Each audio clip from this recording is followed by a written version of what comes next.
Good afternoon, everybody. I hope that you are having a great day, and I wanted to thank you for joining my LinkedIn live session about Agile Metrics, the good, the bad, and the ugly.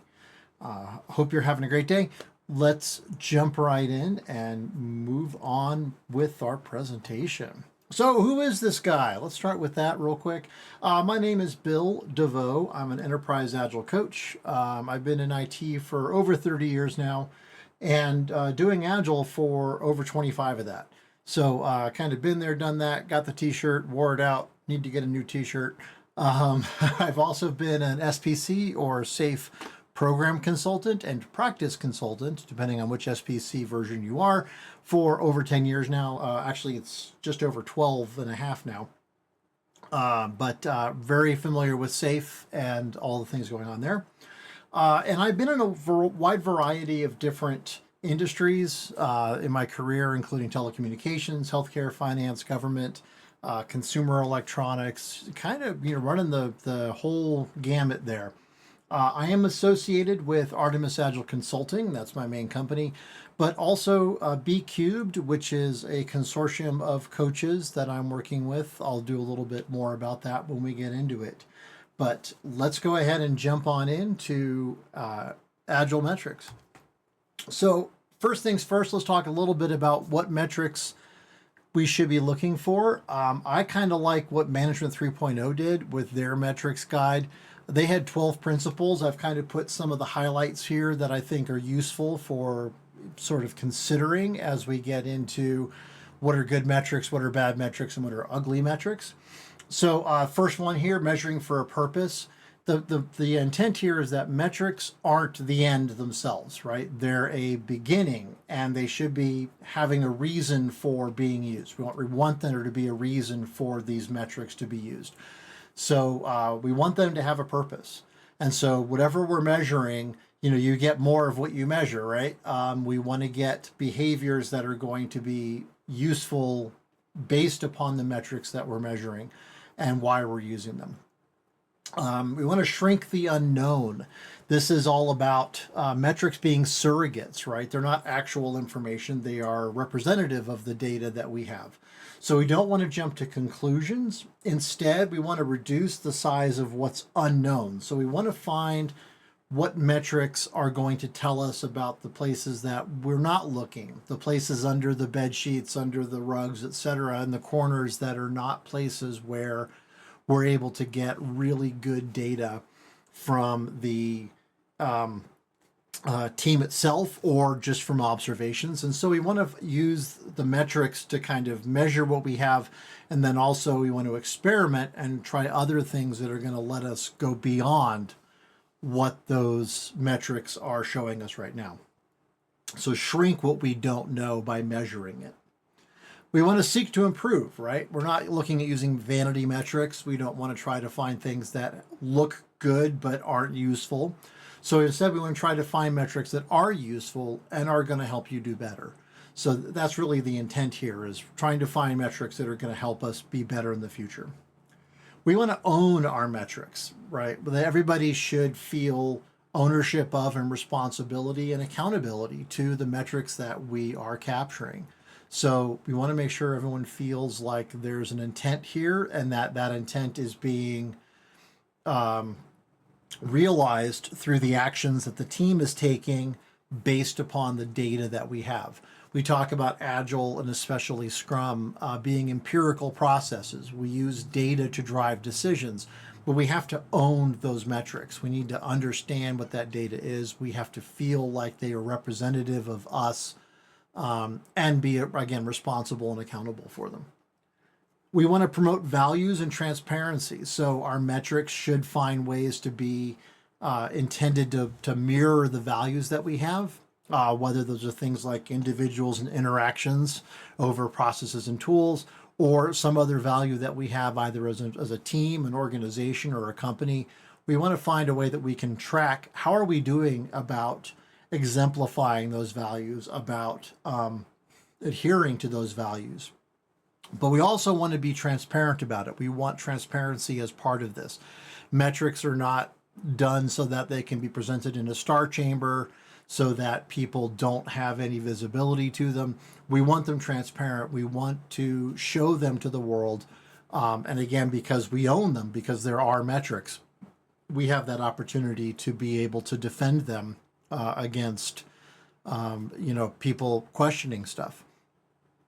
We want to measure early and often. So we really want to find ways that we can begin the process of understanding what exactly is going on with this metric. We want to start as early as we can so that, number one, we have good trend data to show how are we doing over time. But additionally, we want to be able to start with something, and we want to start early so that we have some metrics to work from, even if they're maybe some bad metrics. They're at least metrics that we can use to as sort of a launching point into better metrics later on. But we also want to measure often. We want to make sure that we are gaining information frequently from the data that's available so that we can see that trend data. We can understand how we are improving over time, how we're getting better. And the last one here, trying something else. Experimenting is going to be the key to keeping relevant, right? We want to make sure that our teams are not just looking at things and doing the same things over and over again in the same way that we shouldn't be doing the same retrospective format time and time and time again. We want to get into trying other things. What other metrics should we be capturing? What other data as we try to shrink the unknown? What kind of data can we get that's going to show us how we're performing? And again, being able to evaluate, is this a vanity metric? So is it a bad metric? Is it an ugly metric? Or is it actually good for us? And we understand what this is telling us. As you mature, as your team matures, so should your metrics. So teams that are just starting, I would not expect to start off with the quote unquote good metrics. They're a little advanced. They can be somewhat difficult to interpret sometimes. And really, it requires somebody who has a very experienced eye to look at that information and go, these are the things that I see. These are the anti-patterns I can identify out of these metrics. And so a good team, a mature team, would be able to use those quote unquote good metrics. Most teams are going to start off with what I'm classifying here as the bad metrics because they're sort of the common metrics, but they're not terribly useful or informative about how the team is performing over time. So we'll get to that in a minute.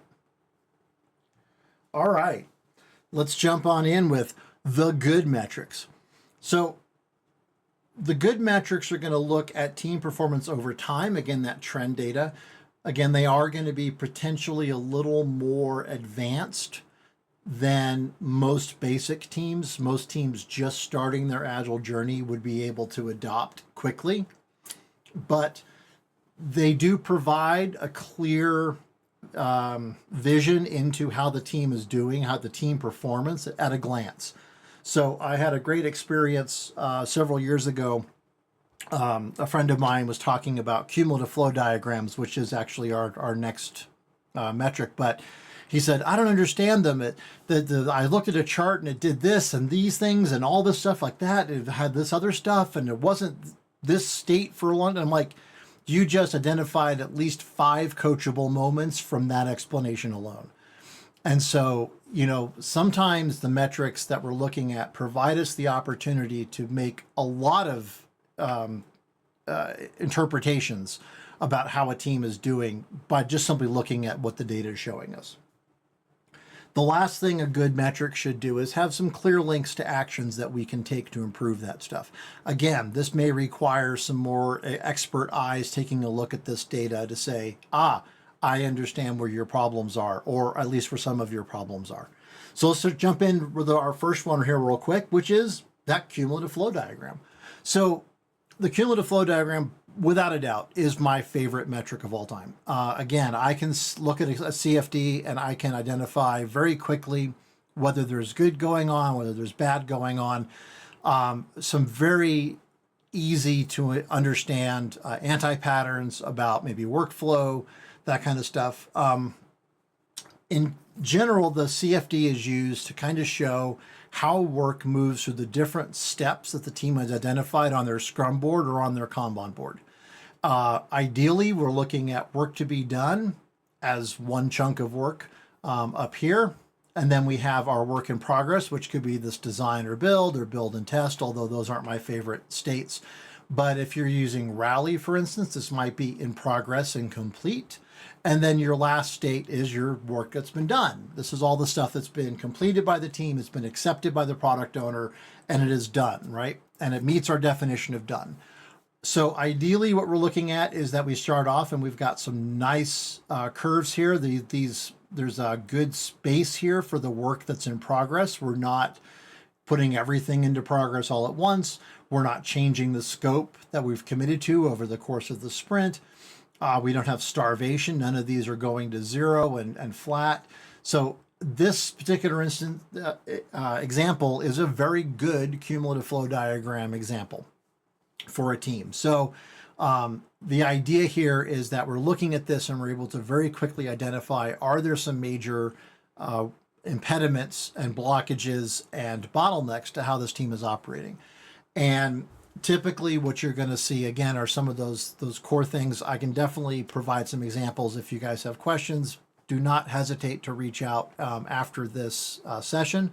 And I'm more than willing to provide some examples of stuff about how to read a CFD kind of thing. But it is a really good way to look at how a team has done over the course of a sprint or iteration, depending on your terminology, and how they're doing. Are they, are they following WIP limits? Are they flowing work properly? Are they, focusing on stop starting and start finishing? All of those things that we like to see teams do, the CFD helps us very quickly identify, is this team sort of a thumbs up or a thumbs down on those cases? The next one, and this is actually right out of JIRA, is going to be cycle time. And cycle time and its corollary throughput really help us identify how the team is doing in terms of how long it's taking them to work on things. So when we think about lean processes, cycle time is simply the time it takes from us from when we start working on something until we are done with it. And so that time frame tells us how long it takes to actually complete work.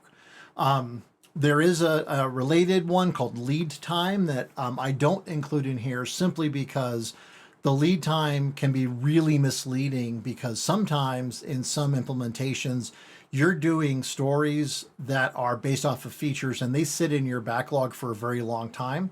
Lead time is your cycle time plus your waiting time. And so sometimes that waiting time can be really long, but that's appropriate. Or that can be really short. If you're in a very fast-paced environment where you get a lot of things coming in, you're working on them and you're putting them out, lead time can be a really good indicator of how long it is until we even begin to work on something. But typically speaking, I don't look at it initially for a team because those lead times can be very misleading. And so I don't want the team to get wrapped around the axle of, oh my God, this has been waiting for 3 weeks. Yeah, okay, that's fine. We're not working on it yet. We're working on this stuff, right? Cycle time, however, is really critical for helping us identify, are we on track to deliver things within the confines of our time box, whatever that is. So in this case right here, you can see some of these things up here. We've got some clusters of issues that took almost 23 days here to complete. Well, that's not good, right? That's definitely a long time in the course of a 2-week sprint or iteration. That would be something that's moved from sprint to sprint multiple times, and we've been unable to finish it. So when we begin to look at root cause analysis and stuff, we want to try to figure out, like, what are our outliers? What are the things that are kind of coming out? What's causing these problems? And that will help us really identify some actions that we can take with the team to help them move forward. So cycle time's a really good report for being able to see how the team is doing, how long it takes them to complete work. Most of our stories, again, we want to take anywhere from 2 to 4 days, ideally. So if we're taking anywhere more than 7 to 8 days for our average for our cycle time, that's an opportunity for us to get in, help that team identify what might be going on. The last example I've got here is for committed versus delivered. So this is our opportunity to say, hey, look, here's what we committed to at the beginning of the sprint, how much work we committed to. Here's how much we delivered against that commitment. So this really helps us just understand, is the team able to deliver what they're committing to? Because during our sprint planning or iteration planning, we're trying to establish, here's the work that we are committing to deliver. And then there's that reciprocal commitment from the business of, and we're not going to mess around with your stuff while you're doing it. So we want to make sure that the team has the opportunity to focus and deliver on things. So if the team is in a state like they are here in Sprint 8, where we committed to a lot and we weren't able to deliver any more than we were the sprint before, that could be indicative of, hey, the team isn't mature enough yet to be able to deliver that much work. Or there are problems that we've stumbled upon. But this is opportunities for us to kind of look into the team and ask the question during retrospective, hey, what's going on here? Again, not judgmentally, right? We don't want to say, oh, well, you guys screwed up and you weren't able to deliver, what the hell? No, we're always going from the perspective of, hey, we weren't able to do this. What happened? What was the cause of this? And that way, that helps us identify, are there opportunities for us to escalate blockages or impediments or bottlenecks of some kind? Were there problems with, everybody got sick that week, and so we weren't able to finish everything we wanted to. Okay, great. That's a great explanation as well.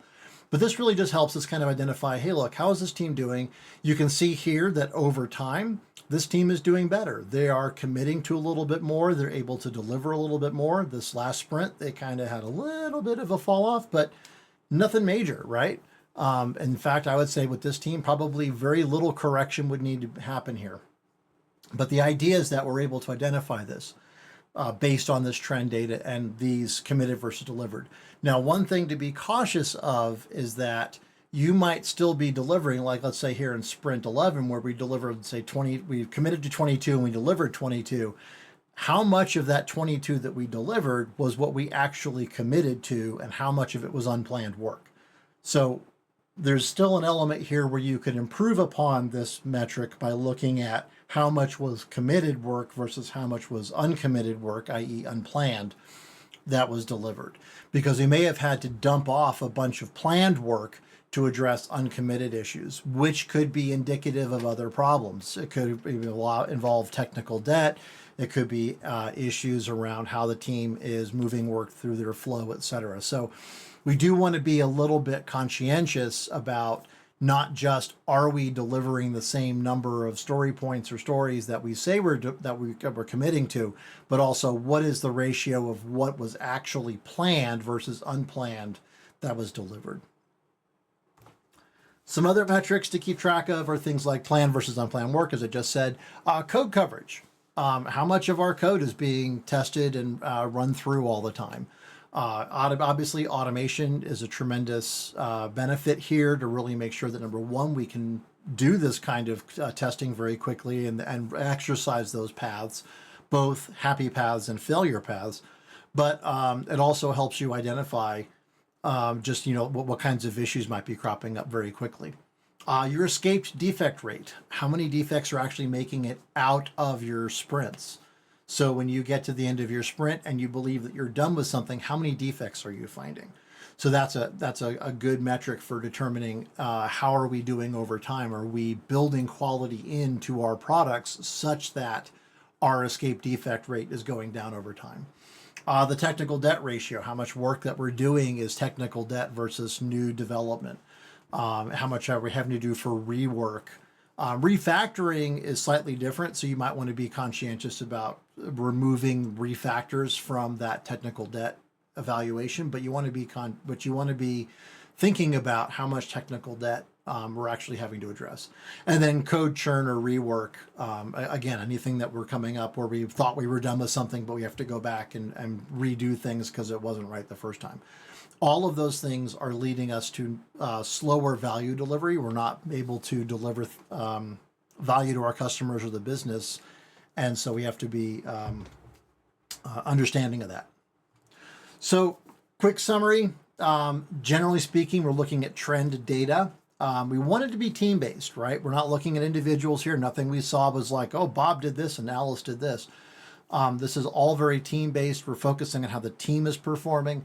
We want it transparent and accessible. We want everybody to be able to see anything at any point.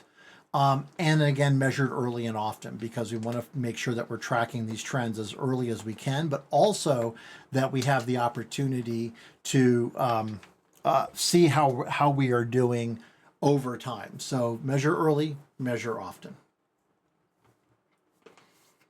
Okay, moving on to the bad. What are bad metrics? Well, bad metrics encompass a lot of different things, but typically they're going to be those things that are vanity metrics, or at least metrics that don't provide valuable data. So even, our vanity metrics make us look good, make us feel good. Hey, yeah, we're doing really well here, but they're not actually actionable, right? We can't do anything with them except feel good about ourselves. So we want to make sure that we are doing the right things here to make sure that we have data that we can take actions on. There also can be metrics that are very common, but again, are not very insightful. And I get into some examples here in a second. One of those being lines of code.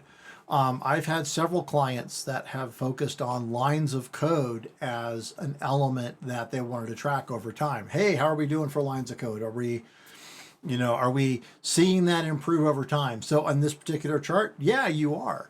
But lines of code is a really bad metric overall because it doesn't have value associated with it. It doesn't tell you what the outcomes that we're getting are. This is just simply output.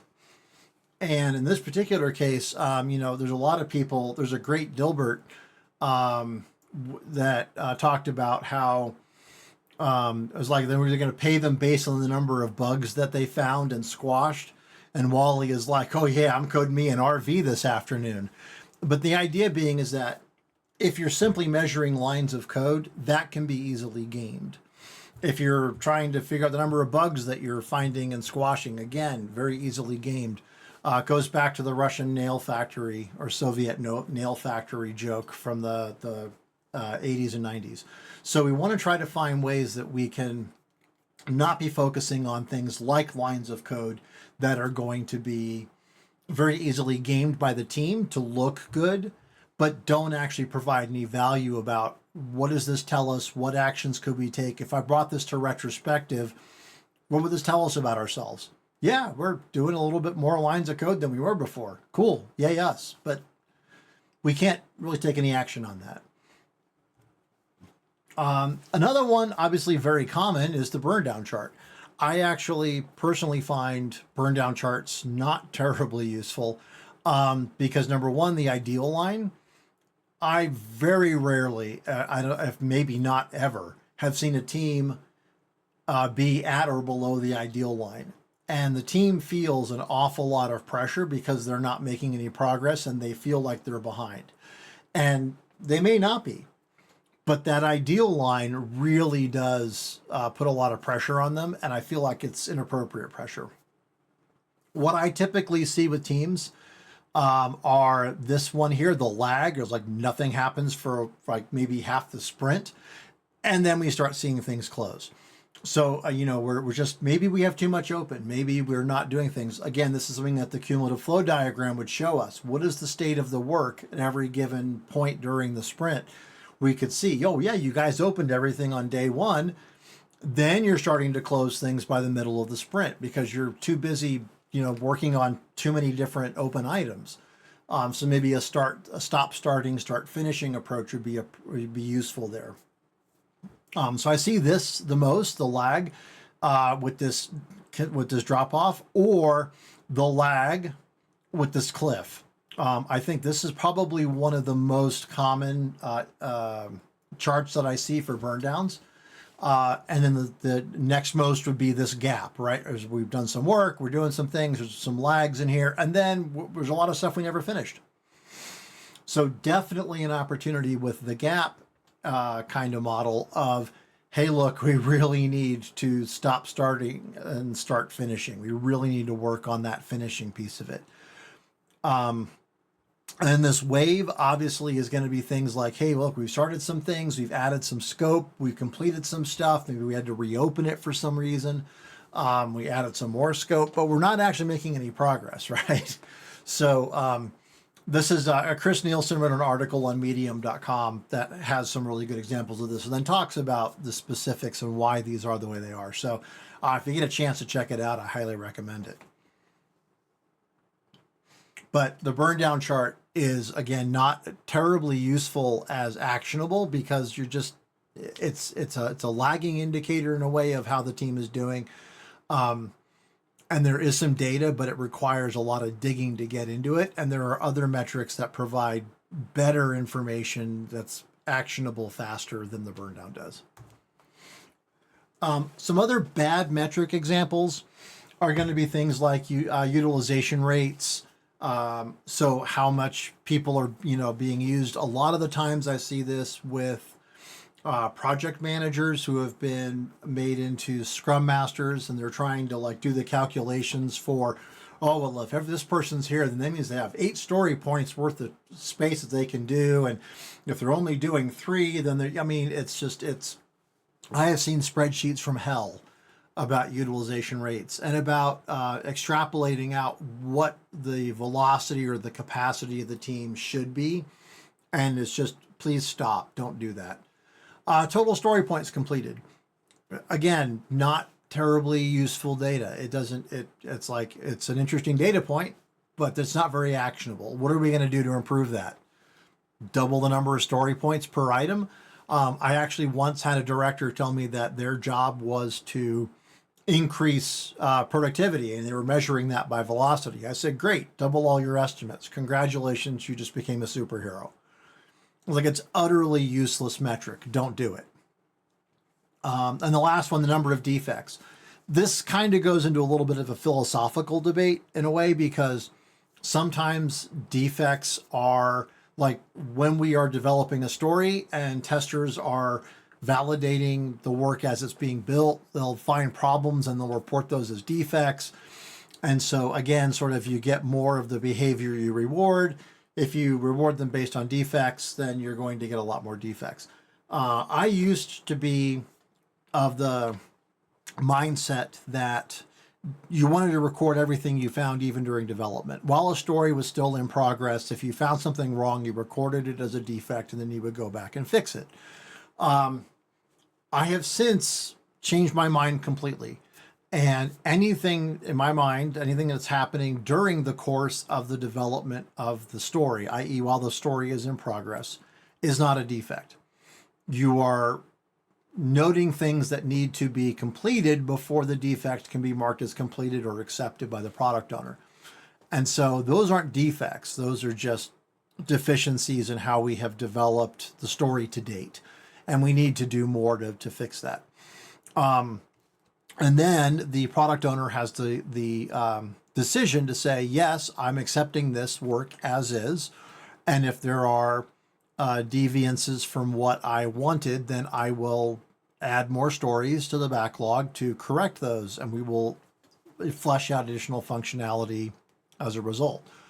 Or they could say, no, I do not accept the work as completed until you've solved these 3 problems that I've identified. So again, not defects, because it's up to the product owner to say I accept it or I don't, and we push it back push it back to the team to have them fix the problems or correct the variances. So again, number of defects by itself is not terribly interesting. Escaped defects, i.e. those defects that occur after we think that we are done. We've had something that's met the definition of done.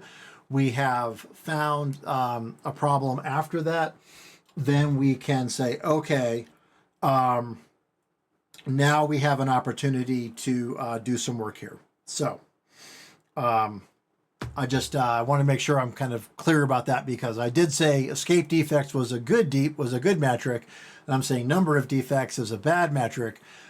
I hope that I've explained the shades there, the gradations in the gray there. Okay, so quick summary. Bad metrics include vanity metrics, numbers that are taken without context or actions that can be taken. They might be commonly used, but again, they're not going to provide good data. and also our snapshot data. So depending on when you take that snapshot of the data, it might look really good or really bad, because it's like, hold on, don't take that burn down chart snapshot yet. Let me do this. And then they close the story, and then you can say, okay, now do it. And then you take a snapshot, and it looks so much better because you've closed some more things. So typically when we look at that snapshot data, we find opportunities to gain the system again. So that's really, I think, one of the main elements here we want to be considering. Okay. Now, for the last part, the ugly. So what are ugly metrics? Well, ugly metrics are going to be things like individual metrics, looking at how an individual on the team is doing, comparing the teams against each other. Metrics, they don't have any clear use. Again, they're just like a data point. You're like, cool. Accuracy against estimates. So I've had a lot of teams that sometimes will go back and try to like re-estimate based on the actual effort. And it's like, stop, it was an estimate to begin with. We are not going back for accuracy. And then things that are around the fixed scope and fixed date delivery progress. Obviously, that's sort of anathema to what we're trying to do in Agile. And so things that are going to support that are going to be things that I would mark certainly in the ugly column. So some examples of individual, this would be like individual performance, right? So here's Alice, Bob, Charlie, Dave, Eileen, Francine, and George, and how many story points they've completed over the last several sprints. And obviously, Dave is a rock star. He's completing 10 every single time. But poor Francine is just all over the place. George is all over the place. Bob, does he even show up for the day? I mean, come on, 2 points, 3 points, 2 points. What's going on here? So again, we're not looking at how the individuals on a team are performing. We do want to look at how the team itself is performing. How are they delivering work as a team? One of the sort of best known secrets of Agile is that there's a tremendous amount of peer pressure involved. When you are planning for your day, you're doing at your daily stand-up or your scrum meeting, which is a daily planning meeting, right? It's the center of the planning onion, and it's what have you delivered, what have you completed since we met last? What are you going to complete before we meet next? And are you blocked by anything? And I find it humorous because so many people just do it as a progress meeting, but we often find ourselves having to sort of I don't say justify ourselves, but we do have to explain what's going on with the work that we're doing. Like, I planned to complete this yesterday, however, I wasn't able to because of these issues. I am planning to complete that today before our next meeting. But that's some peer pressure. You don't want to look bad in front of your peers. It's all about looking good, not looking bad. If you know what I'm talking about, then that's a whole different thing. But yeah, we don't want to look at individual performance. We want to look at team performance. Another one, comparing our teams, right? Oh, look at Team A over here, man. They're like doing 15, like 16 points here, and they did 20 and 21. They're kind of like stagnant right here. What's going on? But like Team C, look at them, man. Like they're doing like 35 points every sprint. They're so much better.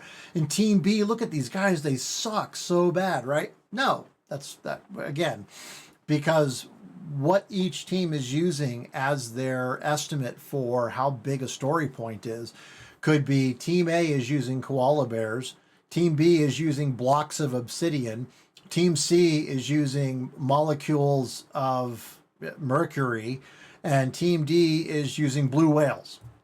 None of those things are related to anything else.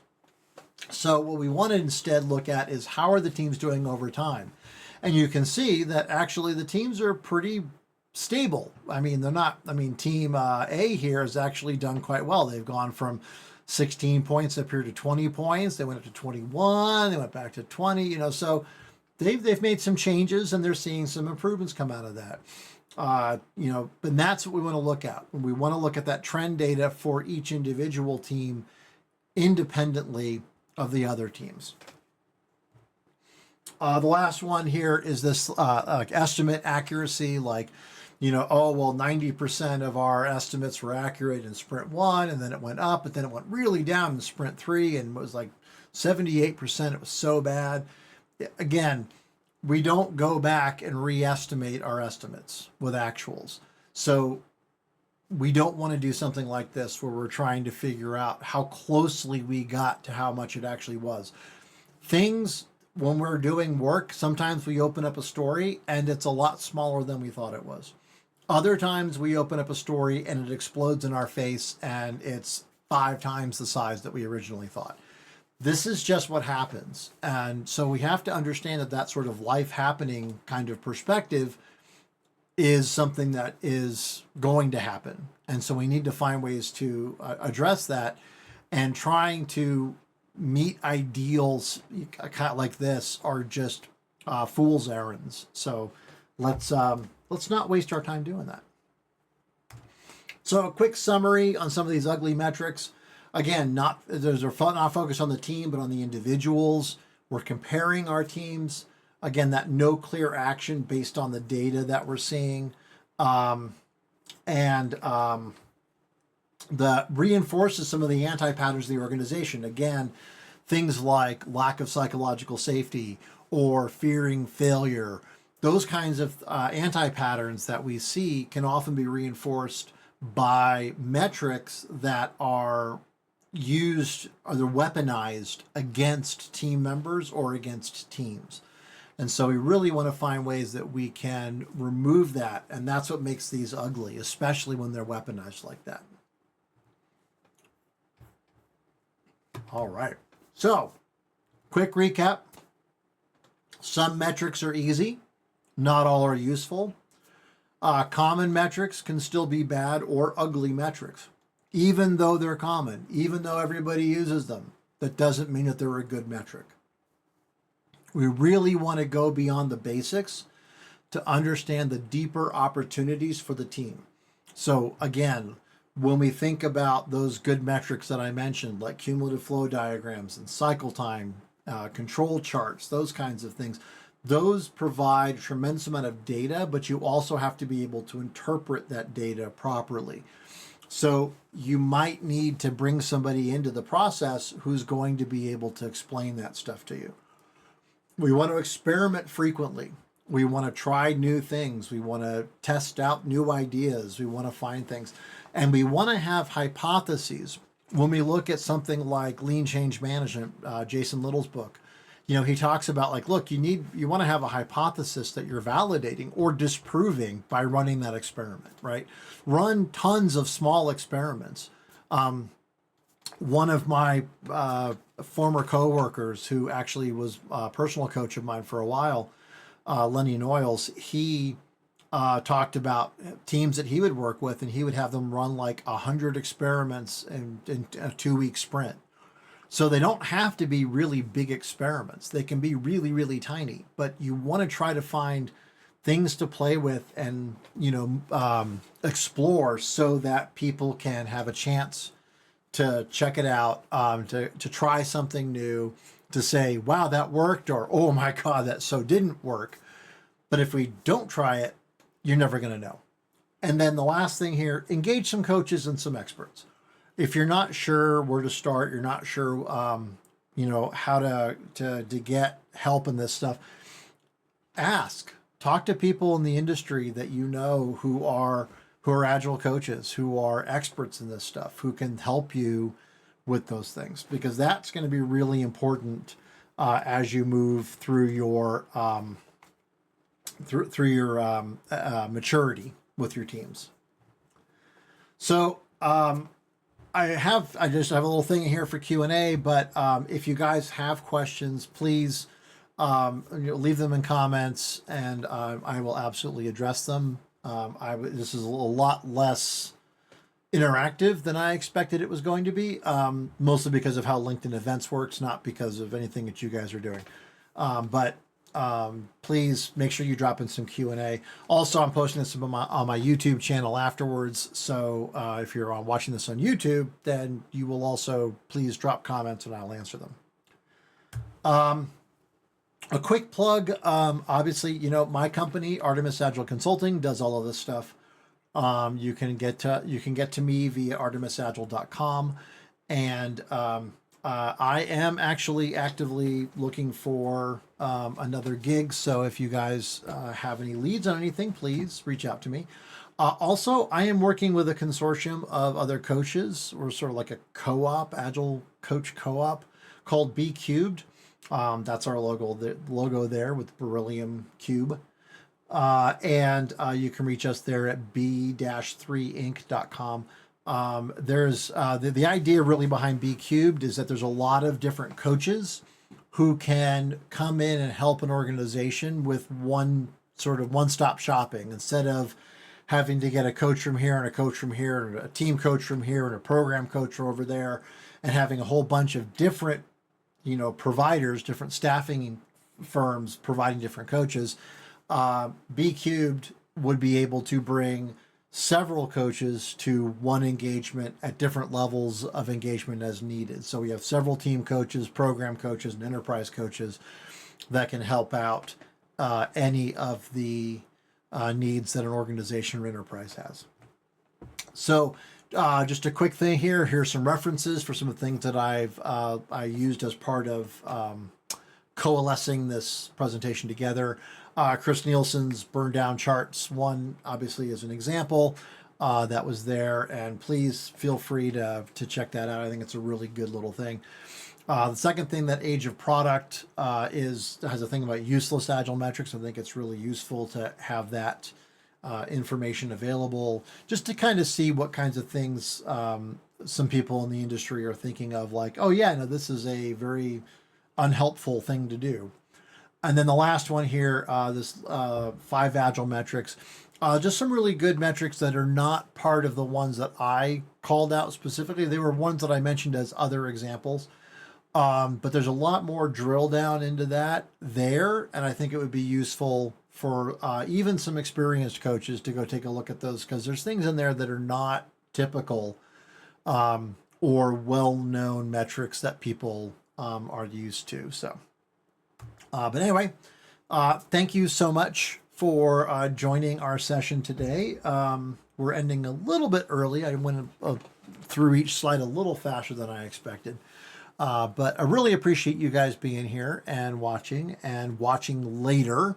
And please, as I said, if you have any questions or anything, drop comments, reach out to me, and I will do my best to answer any questions, concerns that I might have brought up during the session. But please feel free to contact me, and have an awesome rest of your day. And we will catch you in the next presentation. Thanks so much.